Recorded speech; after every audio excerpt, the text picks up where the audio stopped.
విజయవాడలో జరుగుతున్న అభినందన సభలో ఎన్డీఏ ఉపరాష్ట్రపతి అభ్యర్థి వెంకయ్యనాయుడు మాట్లాడుతున్నారు. ప్రత్యక్ష ప్రసారం ద్వారా చూద్దాం. విషయాన్ని అర్థం చేసుకోవడం కోసం ప్రయత్నం చేసి పరిష్కారం కోసం ముందుకు వెళుతున్నప్పుడు తెలంగాణ నుంచి ఉప ముఖ్యమంత్రి కడియం శ్రీహరి గారు, ఆంధ్రప్రదేశ్ నుంచి మరి మానవ వనరుల శాఖ మంత్రి గంటా శ్రీనివాస్ గారు, మేమిద్దరం కలిసి వస్తున్నాం. దీంట్లో ఎలాంటి పేచీ లేదని. ఎందుకంటే చాలా విషయాల్లో కేంద్రంలో ఉన్న హోంశాఖ ఇద్దరి మధ్య గొడవలు ఉన్నాయి. మనం ఏం చేస్తామని చాలా విషయాలు పెండింగ్లో పెట్టున్నారు. దానివల్ల ఇది కూడా అదేవిధంగా పెండింగ్లో పడిపోయింది. నేను పిలిచి వాళ్ళని దానికి దీనికి సంబంధం లేదు, రెండు రాష్ట్రాల వాళ్ళు కూడా కలిసి వచ్చారు. అలాగే ఎమ్మెల్సీలు అక్కడున్న వాళ్ళు, తెలంగాణలో ఉన్నవాళ్ళు, ఇక్కడున్న ఎమ్మెల్సీలు కూడా వాళ్ళు కూడా వచ్చి నన్ను కలిశారు. అన్ని ఉపాధ్యాయ సంఘాలు, ఈ సంఘం ఆ సంఘం అని పేరు చెప్పాలంటే చాలా సమయం పడుతుంది. వాళ్ళందరూ కూడా కలిసి వచ్చి ఏకకంఠంతో మరి మాకు ఇది చాలా కాలం ఉంది, ఇప్పటికే చాలామంది రిటైర్ అయిపోయారు, మిగతా వాళ్ళు కూడా రిటైర్ అయ్యే పరిస్థితిగా ఉంది, మళ్ళీ కోర్టులో విషయం ఉంది, జూన్ 12న ఆ కోర్టు తీర్పు అటు ఇటు అయిందంటే ఇక మాకు జీవితంలో అది అసనిపాతంగా తయారవుతుందని చెప్తే నేను అధికారులను పిలిచి మాట్లాడి, న్యాయశాఖ కార్యదర్శిని పిలిచి మాట్లాడి, అలాగే లా డిపార్ట్మెంటు, అలాగే మన లీగల్ డిపార్ట్మెంట్, లా డిపార్ట్మెంట్ వేరు, లీగల్ డిపార్ట్మెంట్ వేరు, రిజిస్ట్రేషన్ డిపార్ట్మెంటు, వీళ్ళందరినీ కూడా కార్యదర్శిని పిలిపించి మాట్లాడితే అప్పటికి విషయం అర్థమైంది. దీంట్లో పెద్దగా పేచీపడాల్సిన అవసరం లేదు. కేవలం అలసత్వం కారణంగా, అపార్థం కారణంగా ఎక్కువ రోజుల పాటు పెండింగ్లో ఉండింది. ఇలా దేశం కోసం మంచి విద్య ఇచ్చేయండి ఉపాధ్యాయుల పట్ల ఈ విధంగా వ్యవహరించడం ఏమాత్రం కూడా మంచిది కాదని నేను గట్టిగా చెప్పి హోంమంత్రి గారికి చెప్పాను, కొద్దిసేపు ఈ విషయాన్ని నాకు వదిలేయండి, మీ తరఫున నేను దాన్ని పరిష్కారం చేస్తానని చెప్పాను. ఎందుకంటే నేను ఆంధ్రప్రదేశ్ యొక్క విషయాలన్నీ కూడా నా విభాగానికి సంబంధించిన నేను వెంటనే చేస్తాను. Amaravati smart city, Amaravati heritage city, వారసత్వ సిటీ, అమరావతికి రింగ్ రోడ్డు, అమరావతికి ఏం కావాలంటే అవన్నీ నా చేతులు ఉండేవన్నీ ముందే మంజూరు అవుతున్నాయి.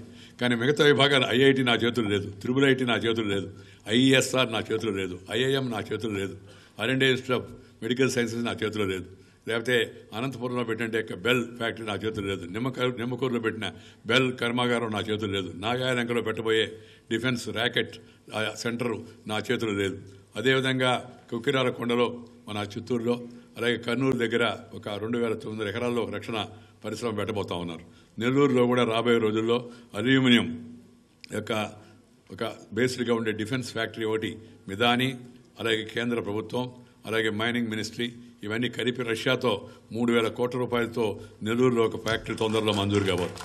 ఇవన్నీ కూడా నేను అధికారులను పిలిచి ఒక పెట్రోలియం యూనివర్సిటీ, లేకపోతే ఒక సిపెట్, లేకపోతే ఒక పెట్రోకెమికల్ కాంప్లెక్స్, ఇవన్నీ కంప్లికేట్ అయినప్పటికీ కూడా ఆ మంత్రులందరినీ నేను ముందు అధ్యక్షుడిగా ఉన్నాను కాబట్టి ఎక్కువ మంది నేను నా వయసులో నాకన్నా చిన్నవాళ్ళు కాబట్టి వాళ్ళందరికీ పిలిచి చెప్తే వాళ్ళందరూ శ్రద్ధ తీసుకొని ఆంధ్రకి ఈ విధంగా అన్యాయం జరిగింది, ఇది కారణం, అన్ని హైదరాబాద్లో ఉన్నాయి, హైదరాబాద్లో ఉన్న వాటి మార్చకూడదు, ఎందుకంటే ఆ ప్రాంతానికి కూడా కావాలా, కానీ ఈ ప్రాంతానికి కూడా ఈ సమాంతర విద్యా వ్యవస్థలు, సమాంతరమైన పరిశ్రమలు, సమాంతరమైన పెట్టుబడులు ఇవన్నీ కూడా ఇచ్చి ఆంధ్రప్రదేశ్ను ఆదుకోవాలా. ప్రజలు చాలా బాధగా ఉన్నారు, ఏకపక్షంగా చేశారు, లోతుగా ఆలోచించకుండా చేశారని మంత్రులందరినీ మొదటి రోజు నేను 35 మంది కేంద్ర మంత్రులను పిలిచి మీటింగ్ పెట్టాను.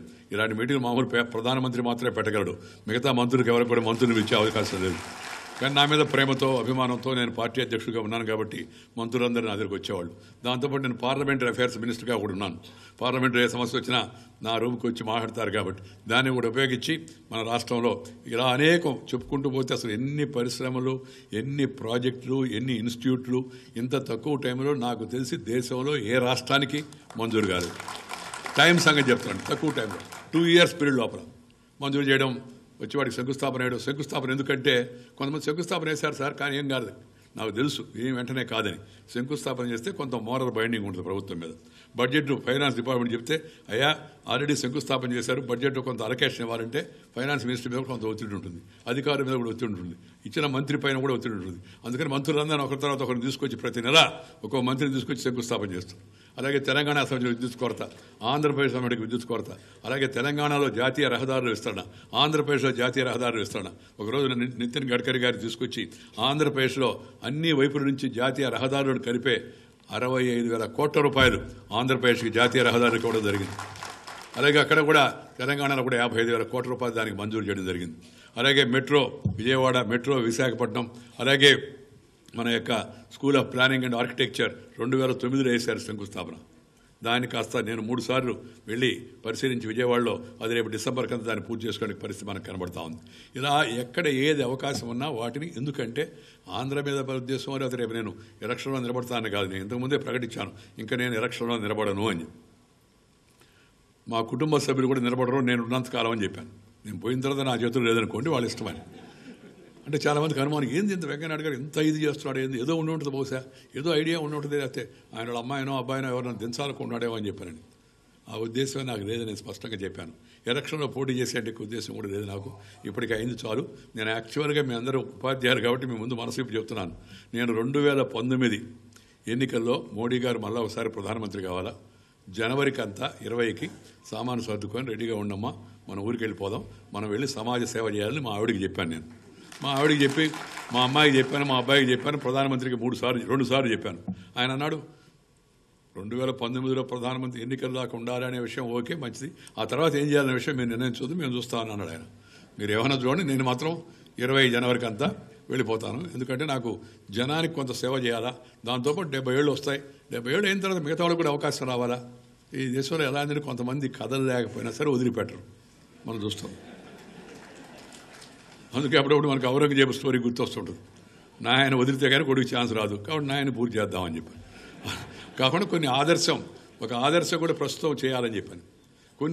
నేను జీవితంలో కొన్ని ఆదర్శాలు ప్రస్తుతించే ప్రయత్నం చేశాను. నా శక్తి వరకు, నాకు పెద్ద గొప్పగా అని నేను చెప్పను.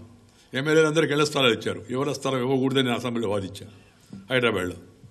నా జయపాల్ గారు అందరికన్నా నీకే ఆర్థికంగా తక్కువ ఉంది, నువ్వు వద్దని ఎందుకంటావా అని. నేను తీసుకోనన్నా, నేను తీసుకోవాలా, సుందరయ్య గారు తీసుకోవాలి. ఈ మధ్య అదంతా 5 కోట్లు 6 కోట్లకి అందరూ ఎమ్మెల్యేలు ఎవరు లేరు అక్కడ. ఇప్పుడంతా గిమ్మెల్యేలు ఉన్నారు, దాంట్లో మనందరూ కూడా తెలుసు ఎక్కువ మంది. అదేవిధంగా నేను బెంగళూరుకి వెళ్ళి కర్ణాటక నుంచి 3 సార్లు రాజ్యసభకి ఎన్నికయ్యాను. అక్కడ ఎంపీలందరికీ మంచి పెద్ద ప్లాట్లు ఇచ్చారు, డాలర్ కాలనీ అని, చాలా రిచ్. దాంట్లో అంతా 10 కోట్లు 12 కోట్లకి మధ్య చాలామంది అమ్మేసుకోవాలి. నేను 3 పర్యాయాలు నేను తీసుకోనని చెప్పాను.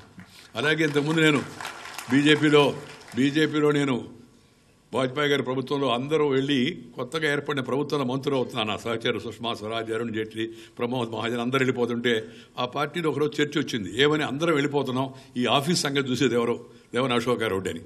నేను మిగతా వాళ్ళు మాడడానికి అవకాశం ఉండా నేను ఉంటాను ఇక్కడ, మీరందరూ గవర్నమెంట్కి వెళ్ళండి, నేను పార్టీ సంగతి చూసుకుంటాను, జనరల్ సెక్రటరీ ఉంటాను అని చెప్పాను. అంటే వాళ్ళు ఆ తర్వాత అడిగారు, ఏమయ్యారు ఎందుకు తొందరపడి అందరికీ అంత మాట్లాడడం, చూస్తూ పెద్దవాళ్ళు నిర్ణయిస్తారు కదా అన్నాడు.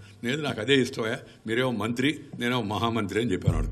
ఎందుకంటే ఈ బీజేపీలో జనరల్ సెక్రటరీని హిందీలో మహామంత్రి అంటారు, సెక్రటరీని మంత్రి అంటారు, సచివ్ అని, ఈ మహాసచివ్ అంటారు. అంటే మహామంత్రిగా ఉంటాను నేను ఇక్కడే అని చెప్పాను నేను. అలాగే రెండోసారి మళ్ళా వాజ్పేయి గారు నన్ను మంత్రిగా చేసి గ్రామీణాభివృద్ధి శాఖ ఇచ్చినప్పుడు కూడా నేను మిగతా శాఖలు ఇస్తాను, నాకు తెరవద్దు, నాకు వద్దు, నాకు వ్యవసాయం అని ఇవ్వండి, లేదా గ్రామీణాభివృద్ధి అన్న ఇవ్వండి అన్నాడు. ప్రధానమంత్రి ఆశ్చర్యపోయాడు, ఇలాంటి వాళ్ళు ఉంటారా, అందరూ ప్రతి ఒక్కరు ఆ పోర్ట్ఫోలియో అడుగుతారు, 8 గ్రామాలు కాబట్టి ఆలోచించుకుని అడుగుతున్నావు అన్నాడు వాజ్పేయి గారు. ఆలోచించుకుని అడుగుతాను సార్ అని చెప్పాను నేను. ఇచ్చాను నాకు. వ్యవసాయం ఇమ్మన్నా ముందు, వ్యవసాయం నితీష్ కుమార్ దగ్గర ఉంది, ఆయన మన మిత్రపక్షం, ఆయన డిస్టర్బ్ చేయడం బాగుండదు అన్నాడు. అప్పుడు నితీష్ కుమార్ కూడా వ్యవసాయ మంత్రిగా ఉన్నాడు వాజ్పేయి గారి కింద. సో నేను గ్రామీణాభివృద్ధి మంత్రిగా వచ్చాను. ఆ తర్వాత మళ్ళా ఈ మంత్రి పదవి వదిలిపెట్టాలా, పార్టీ అధ్యక్షుడిగా ఖాళీ వచ్చింది, ఎవరు వెళ్తారో అంటే మీరందరూ ఆలోచిస్తే నేను ఏం చేయమన్నా చేస్తాను. మంత్రి పదవి రాజీనామా ఇచ్చి అధ్యక్షుడిగా వెళ్ళాను నేను, మంత్రిని పట్టుకొని ఉండాలి. తర్వాత ఇప్పుడు మొన్న నిర్ణయించిన తర్వాత మంత్రి పదవికి రాజీనామా ఇచ్చి మళ్ళీ ఉపరాష్ట్రపతికి వెళ్ళడానికి కూడా సిద్ధమైంది. ఎందుకంటే వీటి మీద మోజు లేదని కాదు, మోజు ఉంది, చేసాం కదా, ఇంత అవకాశం కల్పించారు.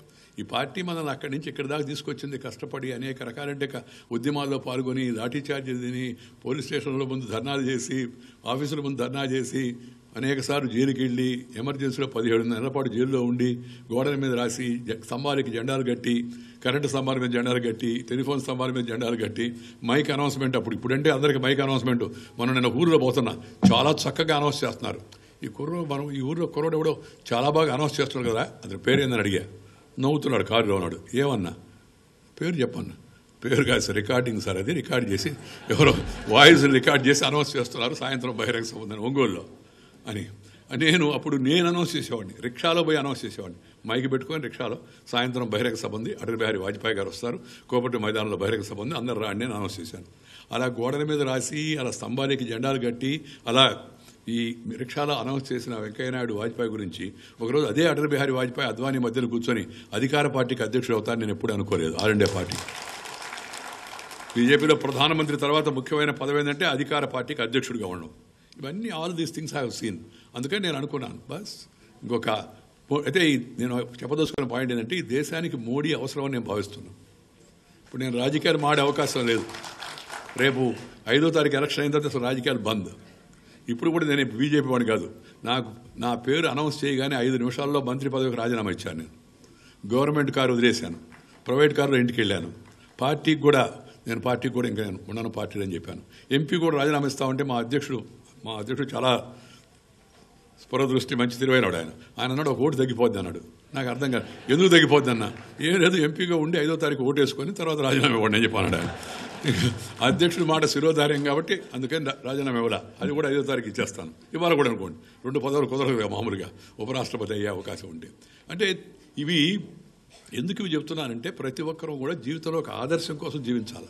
ఒక ఆదర్శ ఉపాధ్యాయుడు, ఒక ఆదర్శ లెక్చరరు, ఒక ప్రిన్సిపాలు, ఒక హెడ్ మాస్టరు, ఒక స్టాఫ్ మెంబరు, ఒక ఎన్జిఓ, ఒక సెక్షన్ ఆఫీసరు, లేకపోతే ఒక సూపరింటెండెంటు, లేకపోతే ఒక సెక్రటరీ ఫలానా అంటే ఆయన ఏం చేశాడు జీవితంలో అని తర్వాత చెప్పుకున్నట్టుగా కొంతవరకన్నా వ్యవహరించాలి మనం.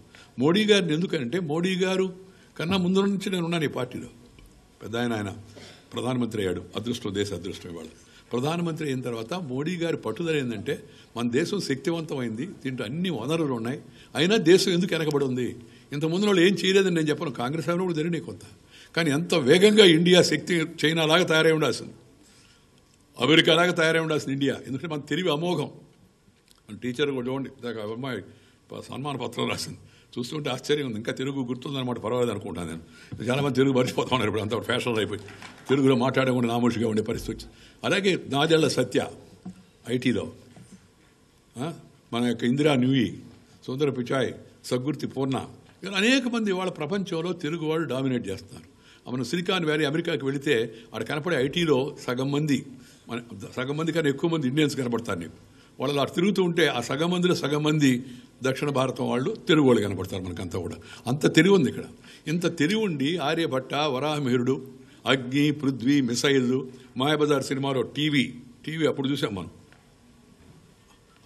శశిరేఖకు టీవీ ఇస్తే టీవీ అనేది ఐడియా లేకపోతే టీవీ అట్ట సినిమా ఎట్ట వస్తుందండి. పుష్పక విమానం ఉండింది మన దేశంలో, పాసు పదాస్త్రం ఉండింది మన దేశం. ఇన్ని తెలివున్న దేశం ఎందుకు వెనకబడిపోయింది? కాబట్టి దీన్ని సరిదిద్దాలా, ప్రజల ఆలోచనలో మార్పు తేవాలా, వ్యవస్థలో మార్పు తేవాలా, స్వచ్ఛ భారతం కావాలా, బేటీ బచావో బేటీ పడావో. అమ్మాయిలు కూడా, అబ్బాయిలు ఎక్కువ అమ్మాయిలు తక్కువ అయితే ఏమవుతుందో మీ అందరికీ తెలుసు, నేను చెప్పలే.